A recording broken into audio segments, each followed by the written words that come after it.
E ka vijuar edhe këtë vit traditën që në muajin e shenjtë të Ramazanit të shtrojë sofrën e iftarit për besimtarët musliman që agjerojnë. Nderi i kombit Bujar Çamili prej 21 vitesh ka zgjedhur që në këtë muaj të rëndësishëm të besimit islam t'i bëj bashkë besimtarët agjerues me lutjen që sakrifica e tyre të pranohet. Me rastin e këtij iftari që shtron këngëtari i mirënjohur dhe nderi i kombit zotëri Bujar Çamili. Unë shpreh falënderimet e thella për këtë gjest human, për respektin që ka ndaj agjeruesve dhe ndaj Ramazanit në tërësi.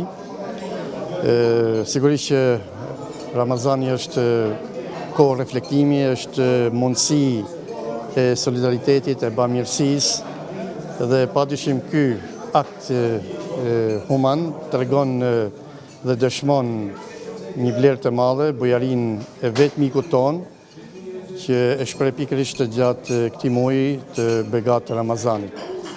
Unë padyshim do shpreh lutjet e mia dhe urimet e mia më të përzemërta, që Zoti t'ia pranoft këtë bujari të sotme që shtron për agjeruesit.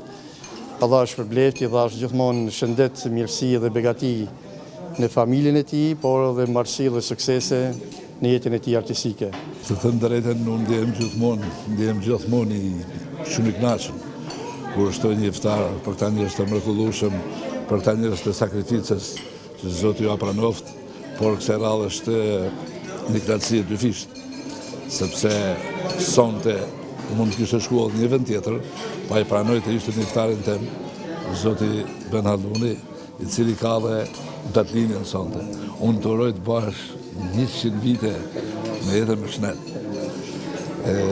Faleminderit shumë, Zoti ju pranoft. Deri në fund të muajit të shenjtë të Ramazanit, Miftinia e Shkodrës në bashkëpunim me individ dhe shoqata të ndryshme do vijojnë të kontribuojnë në shtrimin e iftareve kryesisht për jetimet, familje të varfra dhe shtresa të tjera në nevojë për t'u gjendur pranë sadopak atyre.